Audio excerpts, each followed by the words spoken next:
So this has gone quite well until now.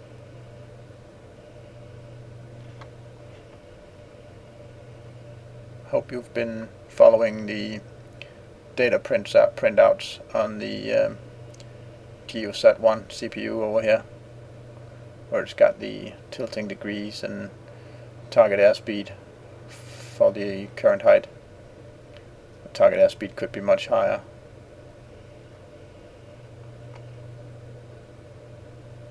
Perhaps you've noticed the rocket playing with the throttle back and forth. This is it throttles down to 30% immediately when the vertical speed reaches the max listed here. So we reached 40 kilometers and it's dropping the aerodynamic fairing on the satellite. As you can see here now, the 6 satellites.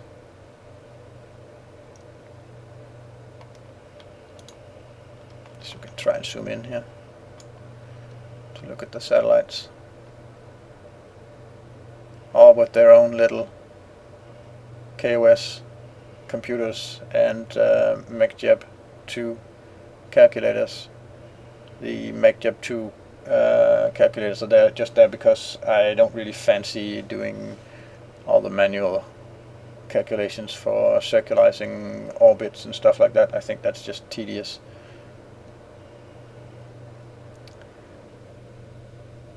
On the other hand, the MacJeb could have taken care of this launch and put the rocket into the desired orbit and stuff like that, but I just think it's much more fun to program my own programs and have them do the trick. Don't know if you've figured out yet, but the tilt of 56 degrees corresponds to the height that we've risen to. So at about 200 meters detected, it tilts the first degree, and then when it reaches 1,000 meters, it tilts 2 degrees, and 2,000 meters tilts 3 degrees, and so on. So it actually performs this smooth gravity turn.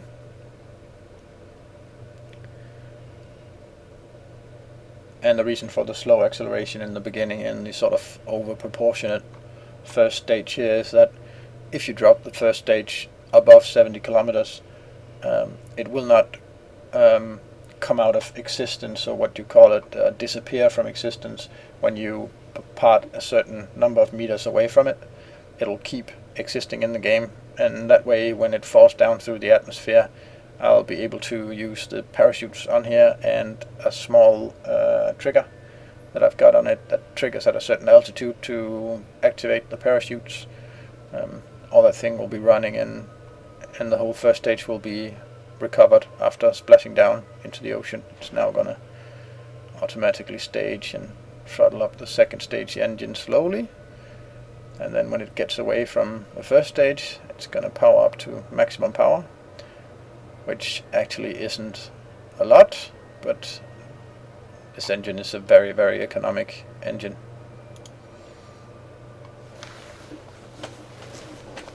Nice staging and nice separation there.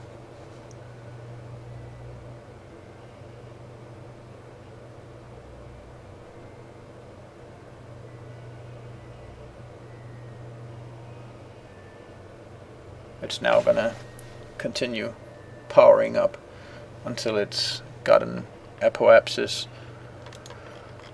of, I think it's 2,863 meters for the synchronous orbit or geostationary orbit. When it gets to that apoapse, it's going to warp itself up until sometime close to that apoapsis, and let's look at the orbit info on the MacJeb unit. You can see that the apoapsis is now passing 500 kilometers, so that's a fair bit of burning left yet.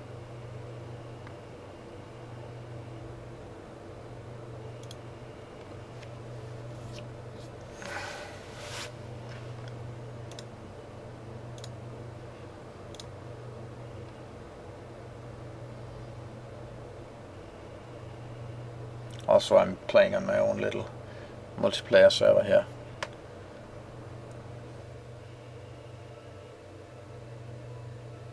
And we got the apoapse, and it's landed an apoapse of about 2,898 meters.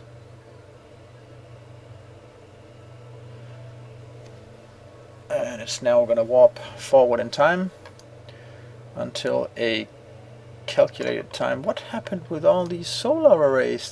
For some reason, some of them broke off. Well,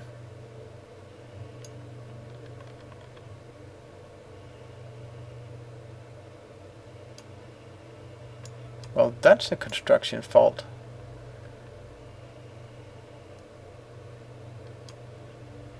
Because every one of these antennas needs at least 2 of these solar arrays to be able to power itself with enough power to drive both the antenna and the satellite dish.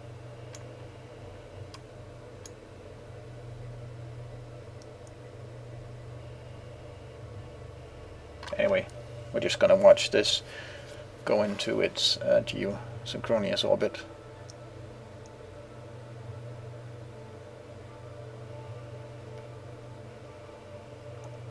I think the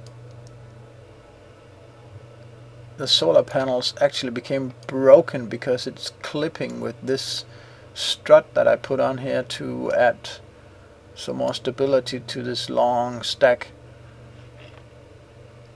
of satellites. It's not really necessary, but it just provided a small amount of stability.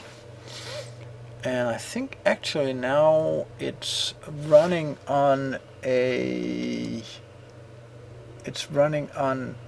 stability assist system that doesn't have these prograde locks. And what I was actually trying to do was locking this onto prograde. So I think in a minute or two the program that runs these satellites is actually gonna crash. So a bit embarrassing.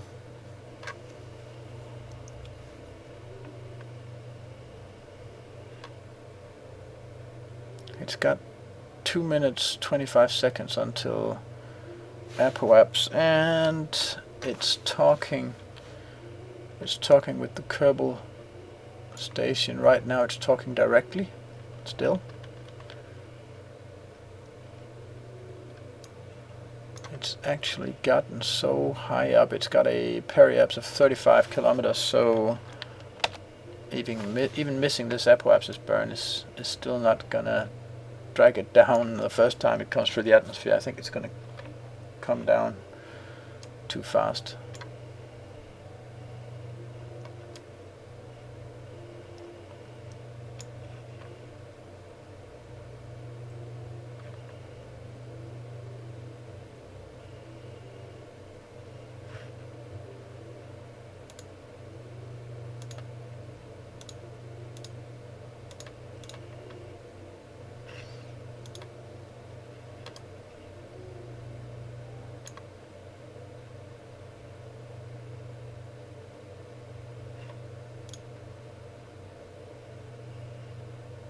I think somehow it run out of power and then turn the computer back on, because everything is sort of crashed now.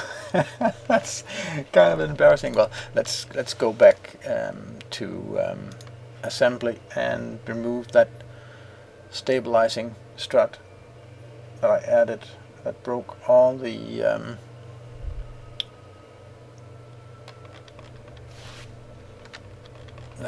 solar panels. It's the long one going down here through. It was that one, and then maybe attaching them. Oh, this is hard. Something like, and then only double, so it attaches on this side and the other, from there all the way up on the side of this. Well, it made it that far. That's okay. Let's duplicate that. Do the same thing on the front here. go all the way up to. Can you clamp onto that? Yes. So it's now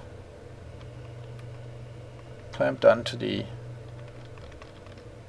It's either the first or the second satellite here that it's clamped onto, and I think that's going to provide it good stability, and the solar rays are not going to flap out into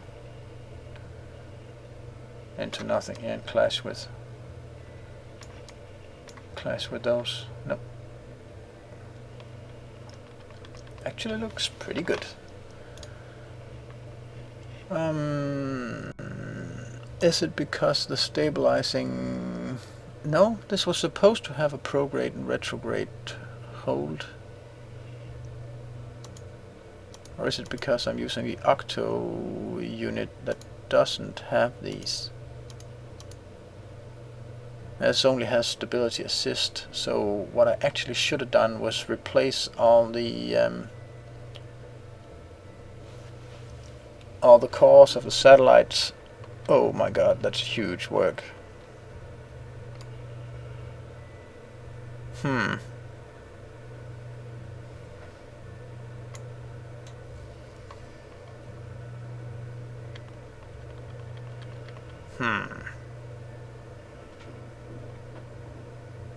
That would be a huge piece of work to replace the cores of all the satellites with the HECS core instead. And I thought that by attaching this reaction wheel I would get. No, it's just alright.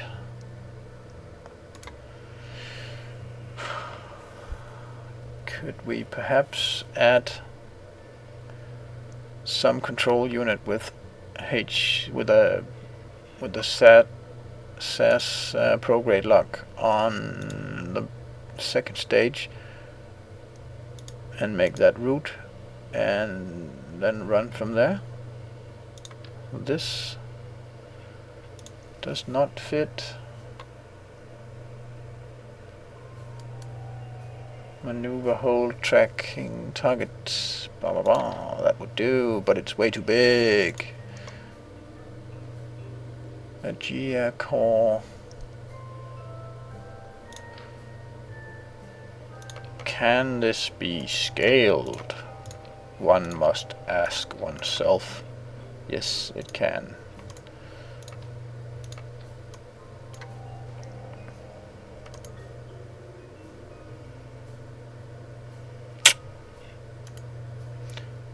Can we make this the root part?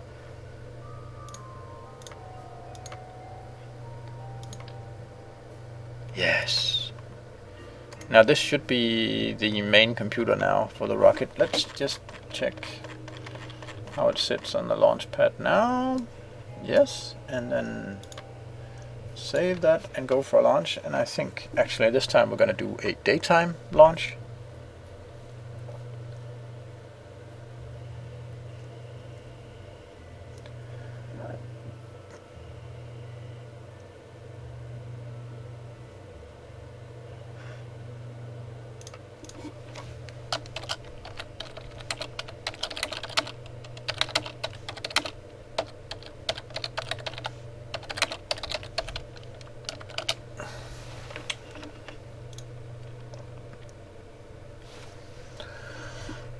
Then let's I want to explain this again.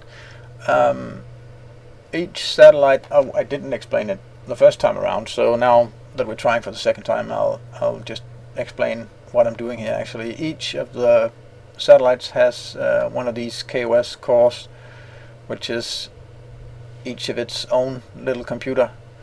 I'm actually just going to test that the control unit now has the prograde and retrograde lock abilities, so it's now going to work absolutely perfectly. And what I've got is 2 hard drives,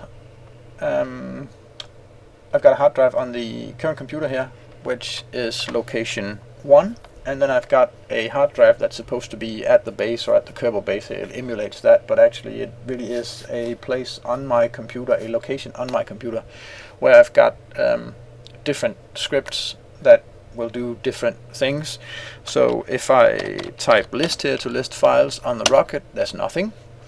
If I switch to location 0, I'm now on the hard drive or at the base. I can do list again, and you'll see I've got quite a few programs, KS files, one for deorbiting objects to set the periaps at, it'll deorbit like burn retrograde to set the orbit at, I think it's 38 kilometers height for Kerbal, and then it will deploy parachutes at the right time, and all of this stuff that makes the rocket re-enter the atmosphere and land on Kerbal like properly. Then I've got some Farcom launch, which is another satellite launch program that launches a satellite into near moon orbit. And I've got some geo-launch, which is actually the kind of launch we're doing now, except I've got some small changes in the other launch script that's there too. This launches the rocket normally, but right now I've set the height to a near geostationary or synchronous orbit for Kerbal, which is at 2,863 kilometers. We've got some other scripts, but the special script I've got is the GoKS script. The GoKS script takes a script name that's put into the script, copies that over to the rocket, and executes the program from the rocket. This means that as I'm using remote tech, even if the rocket loses signal to Earth, it's not gonna crash. Nothing is going to happen. It's just gonna continue on its programmed way until it gets signal again. So actually, why not just go ahead and run the Go script? I think before that, I'm actually just gonna turn up the game volume a bit, because I thought that was kind of low.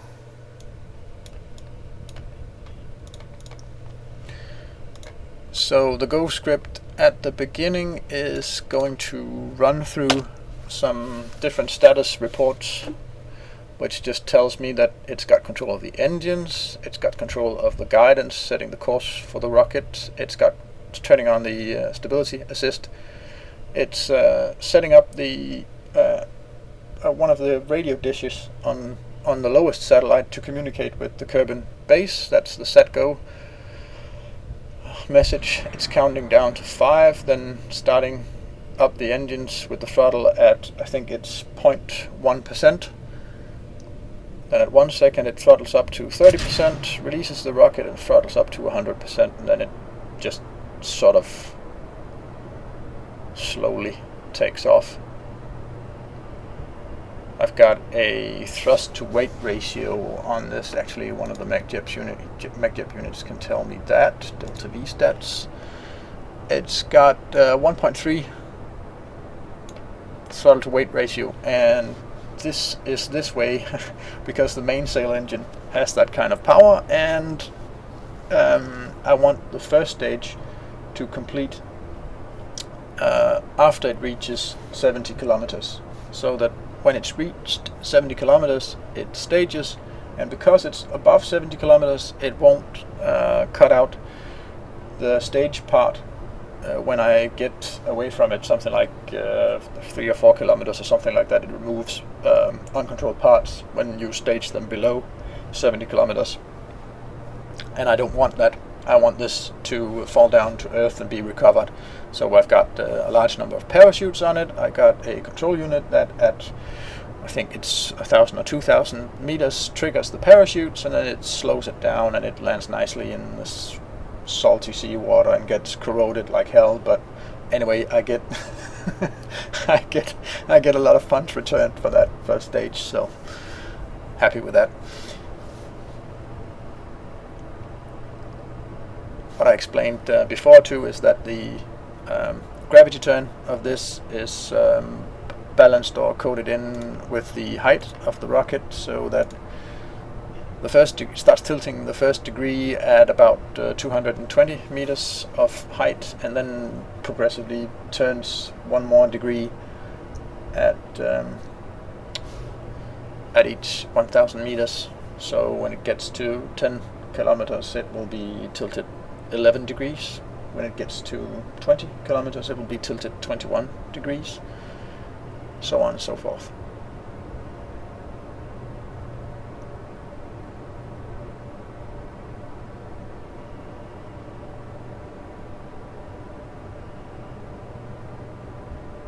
I think that scaled part with the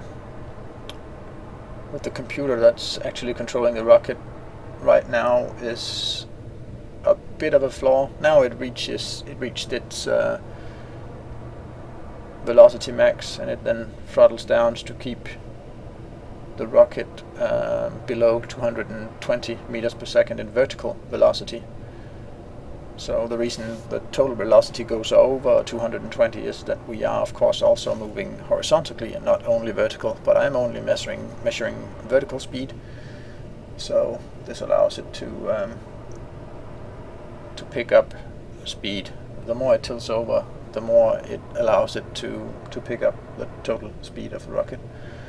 And also, when we get up through the atmosphere, the target speed is increased quite a lot. I think the first step of raised target speed is around 15 kilometers, so 15,000 meters. At 40,000 meters, it will deploy the aerodynamic fairing. And I think actually what was sort of bending or distorting the tip of the rocket was actually that we were at max Q, or max aerodynamic pressure on the rocket, which actually puts a whole lot of force on the tip of the rocket, and that was why it was seemingly breaking into two. I don't think it has the same problem anymore.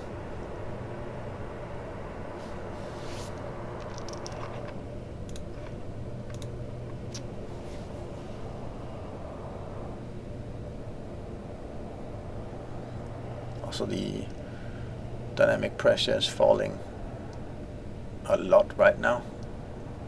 The atmosphere is thinning out, so even though we're picking up speed, the pressure goes down.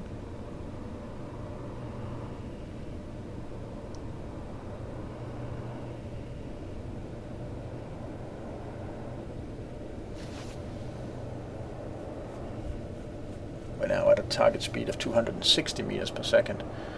But the rocket is still throttling down sometimes to not exceed that speed. So every time it exceeds that speed, it goes down to 30% and then waits for the speed to drop below the target speed and then slowly starts throttling up again.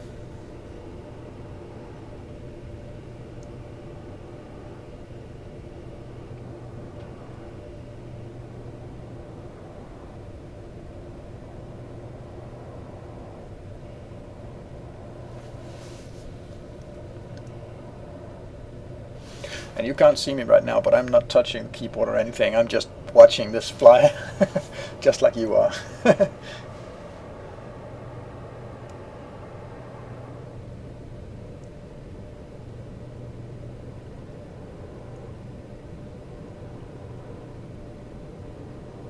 So the first target is getting above 70 kilometers with this first stage.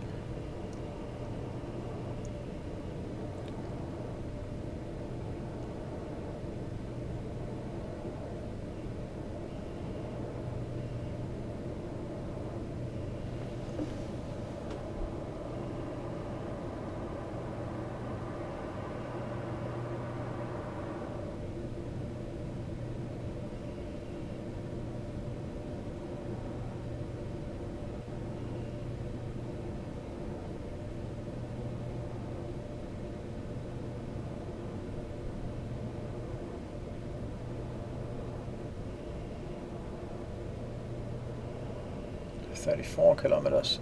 Remember, at 40 kilometers it's going to deploy the aerodynamic fairing.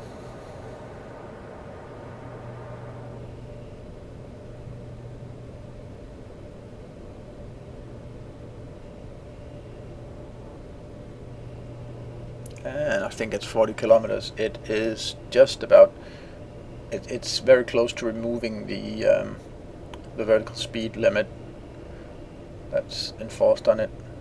I think it's going to start to throttle up to 100%. There we go. Or, yeah, the vertical speed is raised to 490 meters per second, and it's only at 392 vertical at the moment. 420 vertical, 425, 457, 487, and then it's going to throttle down again. I just raised it to 600 when it passed 45,000 kilometers.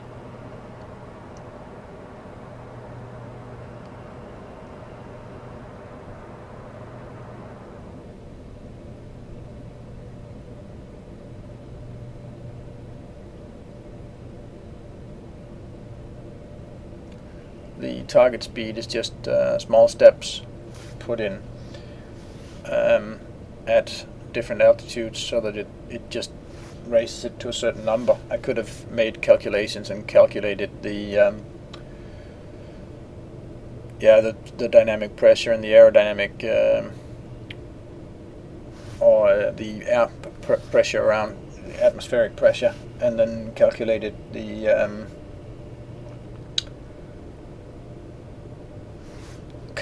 thermal velocity from that, but it's a lot of hard programming and hard calculation work, so I'm not going to do that. Og Simon, programmet hedder KOS, eller Chaos Kerbal Operating System addon. Der laver alle de her små computere, man kan scripte programmer i.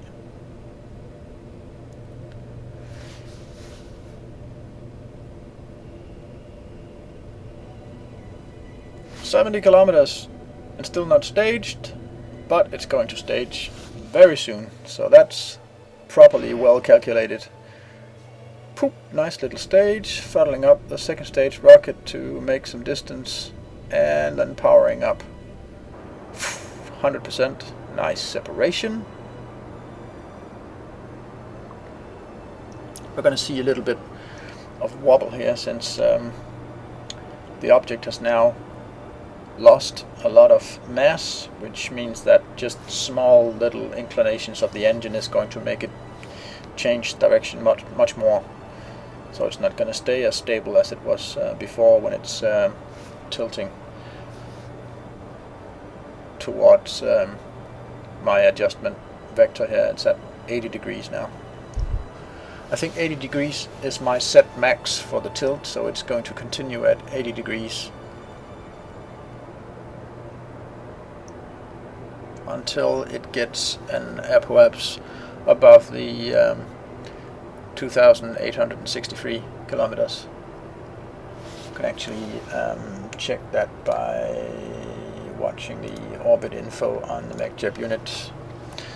It's currently got an apoapsis of 200 it's approaching 300 kilometers. It's racing quite fast now. Then when it gets there, it's going to auto warp to a calculated time near the apoapse, because I've got the length of the burn needed to raise the periapse to the geostationary orbit height. That's calculated, and it's going to warp forward until apoapse ETA minus that time.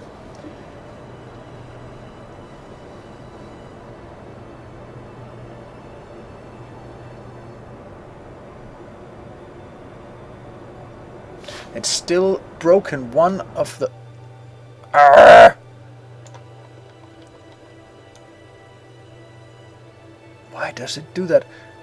2 of the solar arrays are broken. Still broken off. That annoys me. That's going to be only 4 usable satellites of these 6. Well, I'm just going to deorbit the busted satellites, because it needs 2 of the solar arrays to be able to power the satellite. I think what should happen now is that it should try to set the stability assist to prograde mode and then start facing towards prograde, but it hasn't done that yet.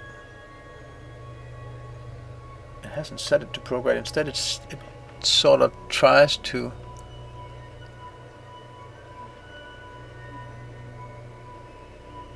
well, it should have set that to prograde right before warping to this point in time. So that's not a success. I'm going to set it to prograde manually. Otherwise the program will use an awful lot of time to figure out how to turn the rocket using the inline stabilizer gyros to the prograde vector, and it needs to set this to the prograde vector before it powers up the rocket to raise the periapse, because if it doesn't, it's going to throw the apoapse way off, and it's definitely not going to be a geostationary orbit.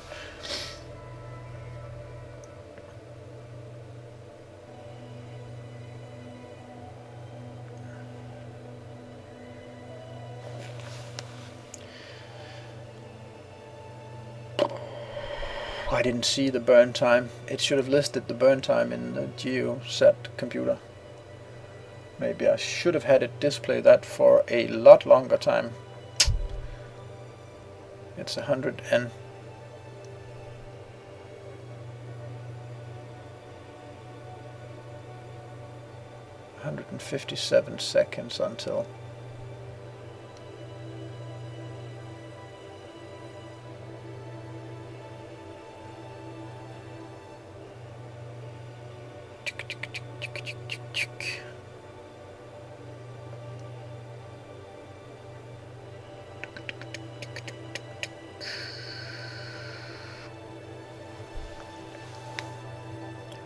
At least at around a minute it should start doing its burns. So I guess we're gonna have to sit here and wait and wait and do some more waiting.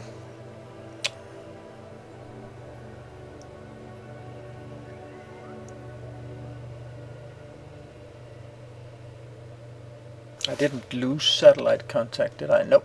I've still got a direct radio line to the base,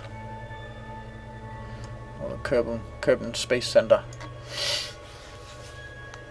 I hope I've got enough Delta V left with this fuel to actually get it. At least I've got enough Delta V on the satellites. They've got each satellite has actually got about 800 meters per second of Delta V, so that's actually quite a lot.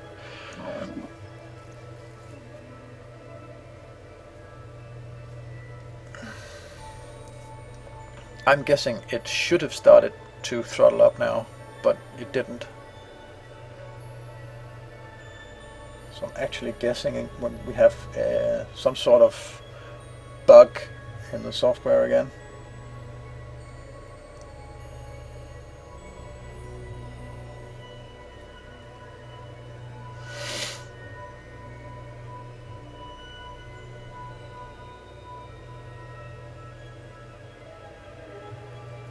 What is the burn time? Damn it.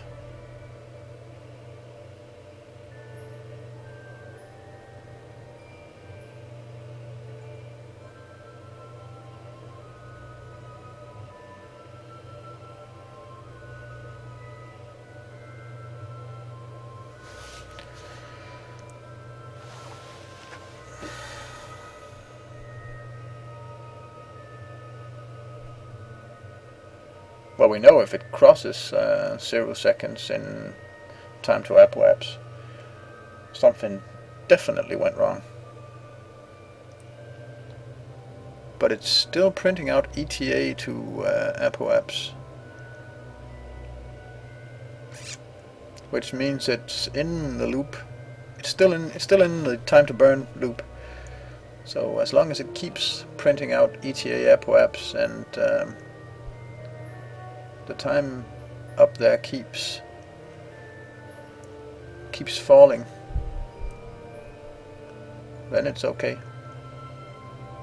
It's fallen from 100 and I still have the printout to only print out each time it climbs 1,000 meters, and of course it climbs very slowly now as we are very close to apoapse, so the printout doesn't change that often now.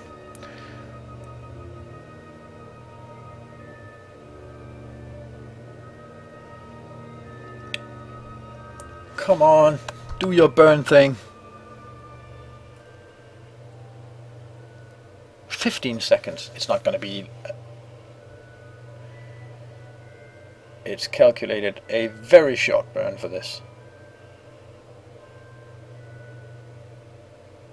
Extremely short. There we go. That makes it about a 13-second burn. ETA apoapse 2, 1, poop, over apoapse. That was the burn.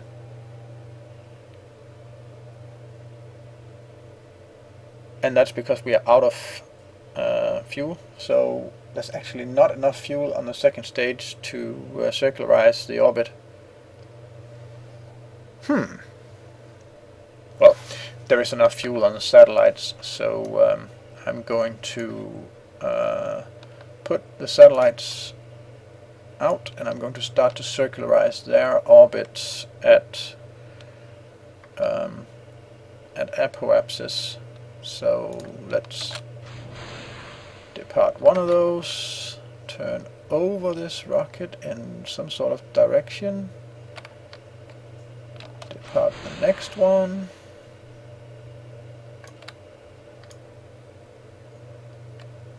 deploy the next one,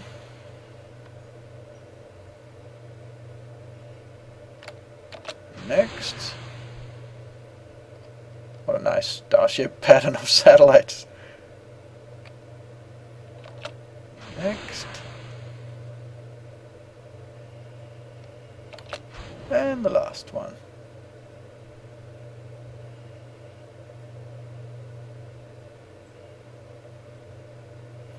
And then let's switch over and switch to one of these. Just going to quick save now that I've got the satellites up and running.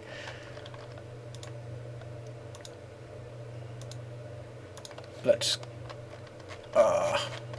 we don't want to add a maneuver node, we want to switch to one of the probes. Let's be lucky that it's one of the satellites with both solar panels. Let's change the KOS. No, not that. Somehow you can change the name of the craft, right?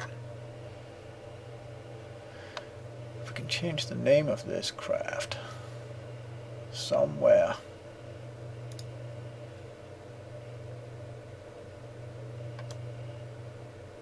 Or is that only allowed from the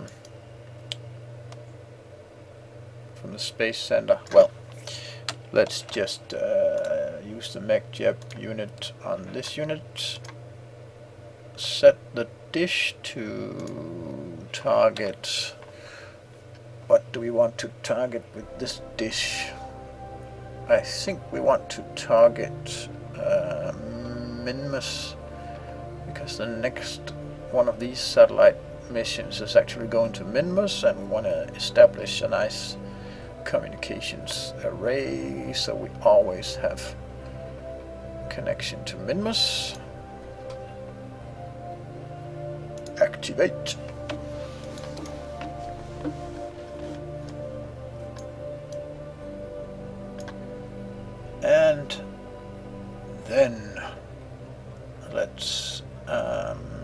Use MechJet maneuver planner. Then set this up to circularize orbit at apoaps, which is now 2898. That's close enough to geostationary, so I think it's just gonna create that node. I guess we should let these separate, then let this take an orbit around and then set up its new trajectory.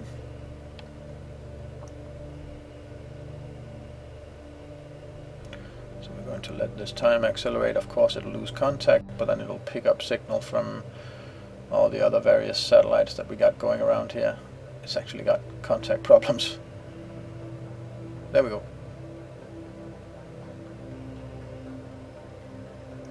Please let it have contact to one of the satellites when we approach this maneuver node. Come on. It's losing connection. No. There we go, new connection.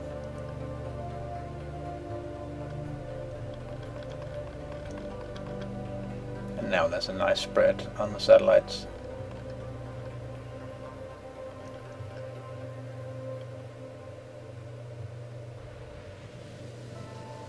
And it's starting its burn.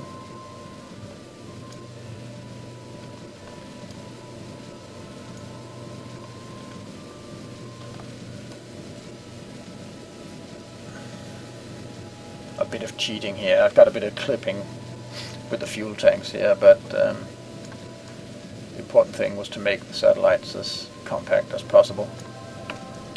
There's a bit of clipping with fuel tanks into the satellite dish here too. That's not very great, but at least they're very compact.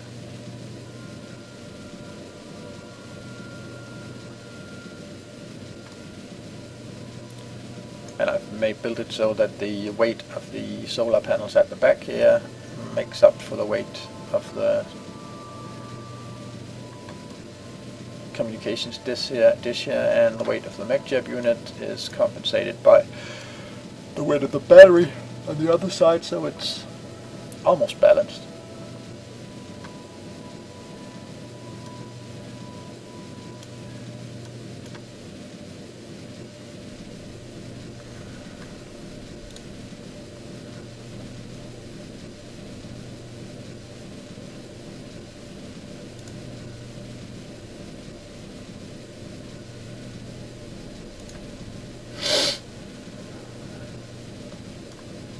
That's the this is the ScanSat mod, which makes it possible to get missions to scan different planets. Of course, this is not a ScanSat satellite. It has no scanner. This is just a communications satellite for primary.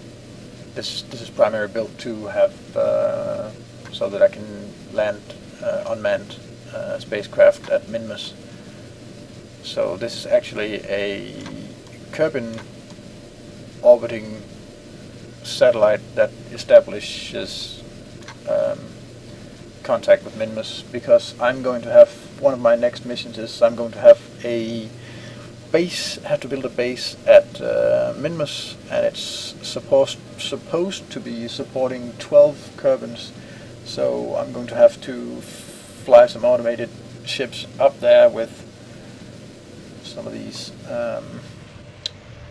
crew cabins, setting them down at roughly the same location and docking them up. And I don't want a whole lot of Kerbals flying forth and back, just unnecessary risk of dying by doing that. So now we've got this into a nice circularized orbit. It's not quite geosynchronous. I think we can change that by changing these. It's 2000. I don't remember.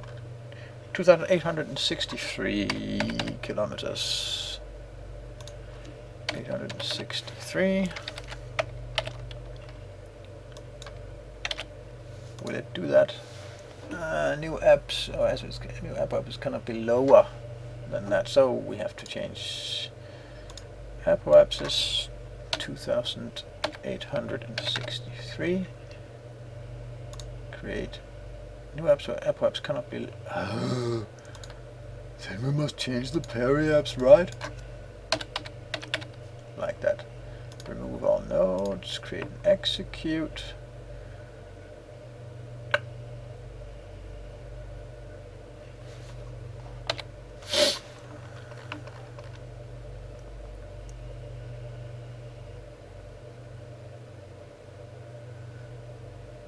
It's now coming a long way away from the other satellites that it launched with.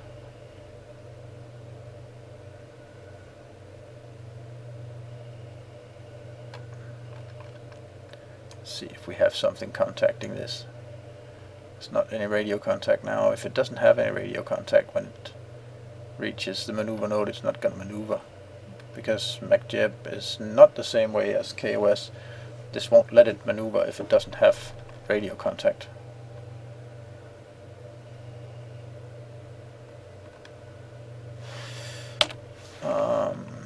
Have we lost radio contact because we've run out of... Yeah, we have. We've run out of electricity. So electric charge is a problem right now. It's charging up slowly, but it's decharging as soon as it charges up, and actually right now I can't even move the craft, so I think we're going to have to try and see if we can... It's the... And it's actually in a position that the sun is not going to allow me to rotate this satellite enough so that it can get enough power for me to deactivate the power draining communications dish here. So this is actually quite a problem. I don't think I'm going to be able to pick up signal to that satellite ever again. So let's switch to one of the others and let's try not to have that problem again. Where are they? Are they over here? Or them GeoSat 1. Switch to.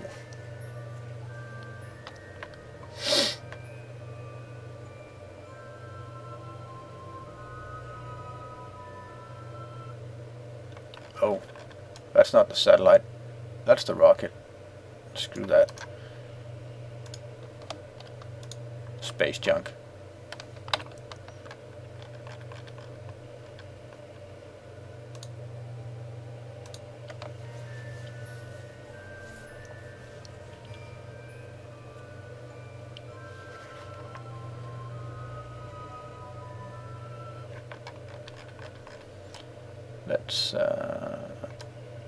Let's place this in a position where it will actually charge so that we can keep contact to it.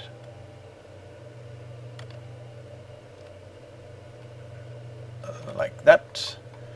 It's going to charge up a lot, and we can safely then target this towards Menmus, activate it, and we should have no change in electric charge.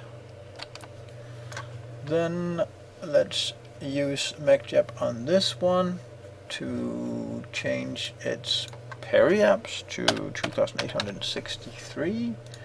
Create that node. Have it maneuver around.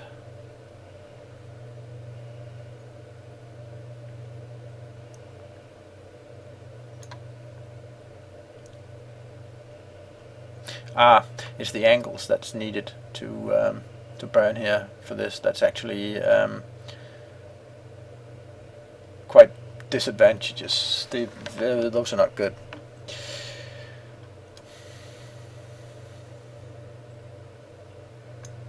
Broken mud here with the clouds. Don't know what's happening there.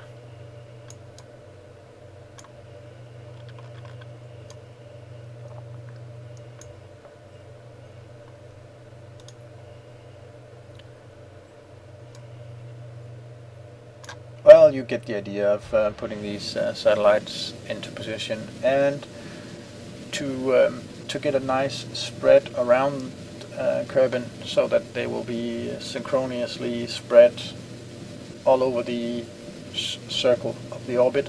I would just send some of the satellites to a couple of 100 meters lower orbit, and then they will accelerate past the other satellites, and I'll bump them back up to geostationary orbit again when they're at the position that I want them to be at, and then circularize at that height again. And then I've sort of parked the satellites over a place on Kerbin where I want them to be. But I think this is going to be it for this live broadcast. I hope you had fun, and I hope you got something from watching how I launched my little rockets with satellites here. So I'm going to say bye bye and have fun until next time.